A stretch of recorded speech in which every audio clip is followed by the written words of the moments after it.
सिद्धार्थनगर जिले में आज मुख्यालय स्थित ड्रेनेज खंड के कर्मचारियों द्वारा कार्यालय परिसर में अनिश्चितकालीन धरने का आयोजन किया गया। सिंचाई संघ उत्तर प्रदेश के बैनर तले इस धरने में लगभग दर्जन भर कर्मचारी शामिल हुए और अपनी मांगों को लेकर एकजुट होकर अपनी आवाज बुलंद किया। इनकी प्रमुख मांग सीज पालों की संख्या एवं कर्मचारियों की संख्या बढ़ाने को लेकर है। इसके अलावा बढ़ाए गए मासिक भत्ता न दिया जाना इत्यादि। जिला अध्यक्ष राजेश कुमार श्रीवास्तव ने कहा कि कर्मचारियों की कमी एवं कार्यों की अधिकता प्रमुख समस्या है और दिन प्रतिदिन कर्मचारी कम होते चले जा रहे हैं। इससे वर्कलोड बढ़ता जा रहा है। प्रदर्शन कर रहे हैं, क्या समस्या है? समस्या सर जी कर्मचारियों की कमी और कार्यों की अधिकता और दिन प्रतिदिन कर्मचारी कम होते चले जा रहे हैं, जिससे वर्कलोड बढ़ता चला जा रहा है। एक एक सीट पर्यवेक्षक के पास 3-3, 4-4 चौकियाँ हैं। अमानत का कार्य है, ऑफिस का कार्य है, सर्वे का कार्य है, इसके साथ साथ अन्य भी कार्य करने पड़ रहे हैं। बता दें आपसे, हम 19 सीजपाल के सापेक्ष केवल 1 सीट पर्यवेक्षक 1 सीजपाल कार्यरत है और 9 सीट पर्यवेक्षक में 5 सीट पर्यवेक्षक कार्यरत है। और बता दें आपसे, हम इसी को लेते हुए 1 सीट पर्यवेक्षक हमारे गंडक संगठन में मुख्यमंत्री गंडक के कार्यालय में संबद्ध है, वेतन यहाँ से ले रहे हैं और ड्रेनेज और कार्य मुख्यमंत्री गंडक के कार्यालय में कर रहे हैं। आए दिन हमने अपनी मांगों को रख करके अधिशासी अभियंता को अवगत कराया, जिस पर उनके द्वारा अभी तक कोई कार्रवाई नहीं की गई, जबकि हम अपनी समस्या अवगत कराते रहे, परंतु बार बार उनके द्वारा ये कहा जाता रहा, क्या लिख करके उन्होंने दिया कि संगठन की मांग को देखते हुए उनको कार्य की अधिकता नहीं दिखाई दे रही, कर्मचारी की कमी नहीं दिखाई दे रही है। उस तरीके से उन्होंने आदेश किया। इससे लगता है कि कहीं न कहीं इनका उसमें अंदरूनी सहयोग उनको मिल रहा है, जिससे कर्मचारी के हित की बात न करके उनकी हित की बात कर रहे हैं।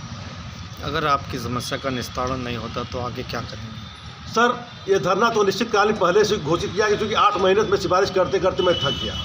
आज कर्मचारी महसूस अपने आप को मजबूर हुए और 17 तारीख को मैं लेटर दिया हूँ। आज मजबूर होकर मुझे अनिश्चितकालीन धरना करने का निर्णय लेना पड़ा। जनपद कुशीनगर के जिला मुख्यालय जिलाधिकारी कार्यालय सभागार में आज 26 मेधावी छात्र छात्राओं को दिया गया टैबलेट पुरस्कार। 2020 में हाई स्कूल और इंटरमीडिएट में सर्वोच्च अंक पाने वाले मेधावी छात्र को टैबलेट पुरस्कार देकर जिलाधिकारी और सांसद विजय दुबे ने किया सम्मानित। आज के कार्यक्रम में जिले के 2 विधायक कस्याने रजनीकांत मणि त्रिपाठी और फिजिल नगर विधायक भी कार्यक्रम में किए शिरकत। जो बच्चे हैं वर्धन है तो मनोबल के लिए 32,000 इस जिले में 104 की संख्या में जो फर्ज में हैं शिक्षारत डेवलपमेंट मिशन में जो उनको कल तो यहाँ नहीं है, लेकिन इन लोगों व्यवस्था है।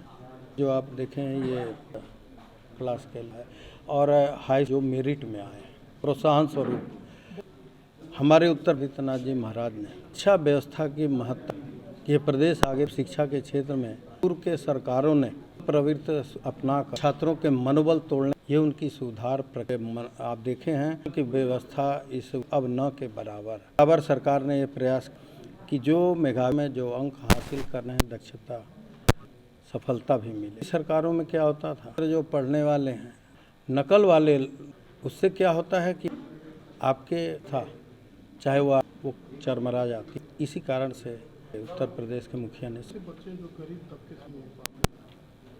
देखिए छात्रवृत्ति सरकार ने छात्रवृत्ति दिया जाए शिक्षा की गरीब बच्चे ने लाए।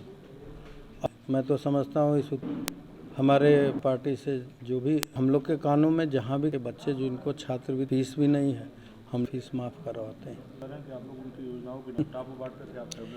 उन बच्चों को जो बच्चे पढ़ने में तो नकल करने वाले बाजी मार पढ़कर अच्छे वाले बच्चे पीछे लैपटॉप लेके करते भी क्या बट रहा है लैपटॉप राष्ट्र जो प्रोत्साहन स्वरूप बच्चों को है करेगा।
सिद्धार्थनगर जनपद में किसान यूनियन के लोगों ने तहसील परिसर का गेट बंद कर NH-28 जाम कर धरने पर बैठ गए और प्रशासन मुर्दाबाद के नारे लगाने लगे। आपको बताते चले कि जिले के बांसी तहसील परिसर में विगत दिनों किसानों की समस्याओं को लेकर भारतीय किसान यूनियन अम्बवता के जिलाध्यक्ष यार मोहम्मद चौधरी की अगुवाई में 36 दिन तक धरना चला। वहीं अधिकारियों के आश्वासन पर धरने को बंद कर दिया गया, लेकिन मामले का निस्तारण कराए बिना ग्राम पंचायत बड़हर घाट में निर्माण कार्य शुरू कर दिया गया, जिसको लेकर नाराज किसान यूनियन के लोगों ने बांसी तहसील परिसर का गेट बंद कर NH-28 सड़क जाम कर धरने पर बैठ गए।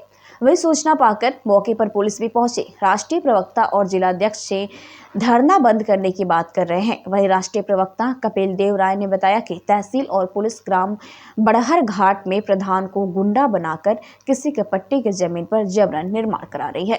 आपसे बता दूं 36 दिन मैंने अनवरत यहाँ धरना दिया कि किसी के साथ किसी गरीब कार्यकर्ता या किसी भी किसान के साथ अन्याय ना हो, लेकिन वहाँ गरीब पट्टेदार थे साहब बड़हर घाट में। बड़हर घाट में इन्होंने कहा, DM साहब ने, SDM साहब ने, सबने आश्वासन दे दिया कि गरीब पट्टेदारों के उस नंबर पे कोई निर्माण नहीं होगा, और इन्होंने जहाँ पट्टा नहीं था वहाँ चिन्हित करके जमीन दे दिया।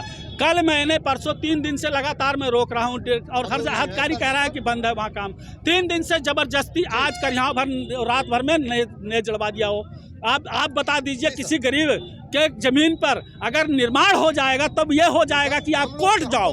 प्रशासन अगर हमारे साथ अन्याय कर रहा है, उन गरीबों के साथ अन्याय कर रहा है, तो मेरी मजबूरी है। मैं बुलवाया था कि वार्ता करके मैं समापन करूंगा। वहां से मुझे प्रमाण मंगाना पड़ा कि 15-18 लेबर, 5 क्या नाम है कारीगर 6 वहाँ निर्माण जोरों से करवा रहे हैं और वहाँ रुकवा नहीं रहे थे। इसलिए मुझे मजबूरन इस बांसी NH रोड पे आना पड़ा। हमारे SO साहब भी परेशान हुए, हमारे कोतवाल साहब भी परेशान हुए। मैं कभी नहीं चाहता कि जनता का कोई शोषण हो, किसी का कोई सड़क जाम किया जाए, लेकिन मेरी ये मजबूरी है कि किसी भी कार्यकर्ता के साथ, किसी के साथ अगर अन्याय होगा तो मैं रोड नहीं, मैं फांसी पे चढ़ने के लिए तैयार हूँ। अगर हक मांगना मेरा अपराध है तो मैं ये अपराध करने के लिए तैयार हूँ। मुझे फांसी पे चढ़ा दिया जाए, लेकिन मैं किसी भी कार्यकर्ता का या किसी भी किसान के साथ शोषण नहीं होने दूंगा, उसके साथ अन्याय नहीं होने दूंगा। क्या था पूरा तहसील प्रशासन बड़हर घाट के प्रधान को और क्षमा चाहेंगे पुलिस प्रशासन भी मिल करके गुंडा बना करके जबरदस्ती विकास कार्य किसी के नंबर पे, किसी के पट्टे पे करवा रहे हैं। DM साहब के कहने के बाद भी आश्वासन दे रहे हैं। सेक्रेटरी जो महिला है उसका पति जो है ठेकेदार है और 15 मजदूर लगे हैं, 2 वहाँ कारीगर हैं। जल्दी से जो है उसको ईंट पूरा कर रहे हैं। आखिर में आप लोग सड़क जाम किए हैं, तो कब तक ये सड़क आप लोग जाम करेंगे? सड़क जाम अभी तहसील प्रशासन के लोग गए हैं। अगर वहाँ काम बंद नहीं होगा तो सड़क ही नहीं जाम होगी। ये अनवरत धरना चलेगा और डेली सड़क जाम होगी। तो वो जो काम हो रहा है वो जी, तो आप एप्लीकेशन SDM साहब को देंगे तभी तो काम रुक जाएगा। SDM साहब को एप्लीकेशन दिया गया था, 37 दिन धरना चला था। तहसीलदार साहब ट्रेनिंग में गए थे, वो ट्रेनिंग से आ जाएंगे तो निस्तारण हो जाएगा कार्य का। फर्रुखाबाद में बीती रात को कासगंज के फर्रुखाबाद जाने वाली 5389 पैसेंजर ट्रेन की बोगी में अचानक आग लग गई। कई घंटे जलती रही ट्रेन की बोगी। फायर ब्रिगेड के कर्मचारियों ने प्रयास करके कई घंटों बाद आग पर काबू पाया। ट्रेन में आगजनी को लेकर रेलवे अधिकारियों में हड़कंप मच गया। कासगंज से आने वाली पैसेंजर ट्रेन रात फर्रुखाबाद पहुंचने से पहले जब ट्रेन हरसिंहपुर गोवा स्टेशन के आगे ग्राम हथियापुर के गेट नंबर 158 के पास से गुजर रही थी, तभी ट्रेन में लगी आग को देखकर ड्राइवर ने गाड़ी रोक दी। रेलवे कर्मचारियों ने मिनी फायर टेंडर से आग बुझाने का प्रयास किया, लेकिन बोगी धो कर जलती रही। सर, रात में जो ट्रेन में आग लगी है, क्या अभी तक पूरा मामला सामने आया है? ये पैसेंजर हमारी ये कासगंज से फर्रुखाबाद आ रही थी, तो इसमें जो है ये आग लगी घटना हुई। इस कोच में जनरल कोच था और तीसरे नंबर पर था।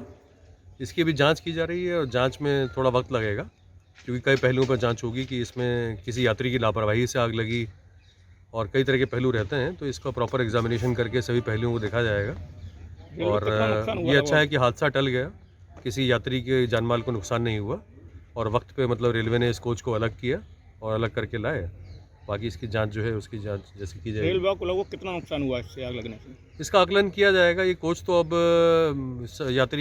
यात्रा के लिए उपयुक्त नहीं है। इस कोच का नुकसान हुआ है, तो कोच का कितना नुकसान है इसको देखा जाएगा। हालांकि पुराना कोच था तो बहुत अधिक नुकसान नहीं मान के चलिए, लेकिन आकलन किया जाएगा। Thank you sir. अभी जहां 2022 का चुनाव तूल पकड़ रहा है, वहीं सारे सरकारी कर्मचारी अपनी अपनी मांगों को लेकर के सरकार के खिलाफ मोर्चा खोल दिए हैं। ऐसे में जब हमारे संवाददाता दिलीप पांडे ने उदय शंकर शुक्ला से बात की तो उन्होंने बताया कि यहां बैठे सभी कर्मचारी, चाहे वो शिक्षा मित्र हो, आंगनवाड़ी हो या रसोईया हो, वो आज अपनी अपनी मांगों को लेकर के एकत्रित हुए हैं। साथ ही उन्होंने कहा कि हम यहां पुरानी पेंशन बहाली, शिक्षा मित्रों के मानदेय व आंगनबाड़ी मानदेय बढ़ाने को लेकर ये धरना प्रदर्शन कर रहे हैं। आज पूरे देश में पुरानी पेंशन जो भारतीय जनता पार्टी की सरकार ने 2004 में समाप्त कर दिया, आज उसको लेकर आंदोलन है। पूरे देश के जिला मुख्यालयों पर आज पुरानी पेंशन की आवाज़ को हम लोग बुलंद कर रहे हैं और सरकार से मांग कर रहे हैं कि कर्मचारी, शिक्षक और अधिकारियों को पुरानी पेंशन बहाल कर दें। इसी के साथ शिक्षा मित्र और निदेशकों को नियमावली बनाकर उनको शिक्षक बना दें। रसोईया, आंगनबाड़ी, आशा सहित संविदा कर्मियों को उनको नियमित करके उनको मानदेय कम से कम 21,000 मानदेय नहीं, वेतन के रूप में 21,000 रुपया दिया जाए। अन्य तमाम मांगे हैं, 20 सूत्री मांगे हैं। इसको लेकर अखिल भारतीय प्राथमिक शिक्षक संघ के आह्वान पर आज पूरे देश में आंदोलन किया जा रहा है। मैं उत्तर प्रदेश सरकार से आह्वान करता हूं कि कर्मचारी, शिक्षक और अधिकारियों की आवाज़ को आप सुनो, अनसुना मत करो, बहरे मत बनो। आप अपने नेताओं को पेंशन देंगे, विधायक, सांसद 4-4, 5-5 पेंशन लेगा और कर्मचारी 60 वर्ष तक, अधिकारी 60 वर्ष, 62 वर्ष तक शिक्षक नौकरी करेंगे। उसके बाद जाकर अपने घर बैठेंगे, 1 रुपया नहीं पाएंगे। मैं आप लोगों के प्रेस के माध्यम से भी निवेदन करूंगा, हमारी आवाज़ माननीय प्रधानमंत्री, राष्ट्रपति, मुख्यमंत्री, राज्यपाल को आप भेजें और उनसे अनुरोध करें हमारे माध्यम से कि पेंशन बहाल कर दें। अन्यथा कर्मचारी, शिक्षक जाग चुका है, अधिकारी जाग चुका है। 2022 का चुनाव इनको बहुत महंगा पड़ेगा। कहीं ऐसा ना हो कर्मचारी, शिक्षक पुरानी अपनी कल्याण सिंह की तरह अपनी आवाज़ को बुलंद करने के लिए भाजपा हराओ अभियान जिस तरह हमने चलाया था, उस तरह कोई अभियान न चलाना पड़े।